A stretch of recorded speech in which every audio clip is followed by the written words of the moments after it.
کام کی بات یہ ہے کہ کسی کا مذاق نہ اڑایا جائے. اس میں ساری باتیں آ گئیں. نام بگاڑنا بھی آ گیا, اس میں کوئی خامی ہے تو اس کو ایکسپوز کرنا بھی آ گیا, اس کو بے عزت کرنا بھی آ گیا, اس کے نام کی پروننسیشن کو غلط کر کے اس کو پکارنا بھی آ گیا, اور نیا نام رکھ کر اسے بدنام کرنا بھی آ گیا. یہ ساری چیزیں کسی نہ کسی طرح کسی بھی اینگل سے آتی ہیں مذاق کے زمرے میں. اب دوست سارے بیٹھے ہوں اور مذاق ایسا کیا جائے کہ جس کا باری باری مذاق کیا جائے سب ایک دوسرے پر کریں تو سب انجوائے کریں, جب محظوظ ہوں اور وہاں سے جب اٹھیں تو اس بات کو بھول جائیں. اس میں تو شاید کوئی حرج نہیں ہے, لیکن ہمارے ہاں یہ ہوتا ہے کہ بعض لوگوں کی یہ عادت ہوتی ہے کہ کسی ایک کو ٹارگٹ کرنے کے لیے ماحول بناتے ہیں.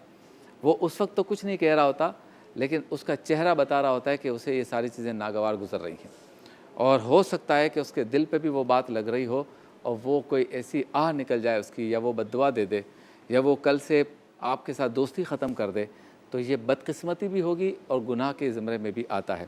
لہٰذا کام کی بات یہ ہے کہ آپ مزاح ایسا کریں کہ سب کے سب اس مزاح سے محظوظ ہوں, نہ کہ کوئی ایک شخص یا ایک دوست, یا اگر عورتیں بیٹھی ہیں تو ایک سہیلی یہ سمجھے کہ یہ مجھے ذلیل کرنے کے لیے کہا جا رہا ہے. شاہ صاحب کیا کہیں گے اس عادت کے بارے میں؟ جی حضرت, بالکل ایک دوسرے کا مذاق تو اڑانا ایسی بھی جائز نہیں ہے. قرآن کریم فرقان حمید نے سورۃ الحجرات کے اندر اس بات کو ذکر کیا ہے کہ اے ایمان والو, کسی مرد کا اور عورت کا تمسخر اور مذاق نہ کرے. تمہیں کیا پتا کہ وہ اللہ رب العالمین جل وعلا کے نزدیک تم سے زیادہ بہتر ہے, اور برے القابات کے ساتھ اسے یاد نہ کرے, اور الزام اس پر نہ لگائے, اس کے القاب اور اس کے نام کو نہ بگاڑے. فرمایا یہ وہ چیز ہے. پھر اللہ رب العالمین نے آگے ذکر فرمایا کہ ایمان لانے کے بعد فاسق کہلانا کتنا برا ہے. یعنی ایمان لانے کے بعد ایک شریف آدمی کے لیے اس کو خائن کہنا یا اس کے فاسق کہنا, ایمان لے آئے ہو لیکن یہ بات کہ یہ بندہ جہنم میں جائے گا تو کتنا برا عیب ہے. تو فرمایا اسی طرح یہ برا عیب تم پر آ اس لیے رہا ہے, یہ منسوب اس لیے ہو رہا ہے کہ تم مذاق اڑا رہے ہو اور ان کو برے القاب سے یاد کر رہے ہو, ان کے ناموں کو بدل رہے ہو. کیونکہ دیکھیں بات وہی گھوم کے آئی جو شروع سے سارے علماء کر رہے ہیں اخلاق کی وجہ سے.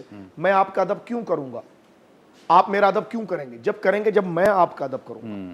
تو سوسائٹی کے اندر ایک دوسرے کا لحاظ رکھنے کے لیے یہ ہے کہ بے توقیری نہ کی جائے, تمسخر نہ کیا جائے, بناوٹ نہ کیا جائے, لطائف نہ بنائے جائیں اس کے اوپر ایسے جو اس کی ذات یا اس کے کردار یا اس کے خاندان یا اس کی کسی ہیت کی طرف وہ ہیٹ ہو.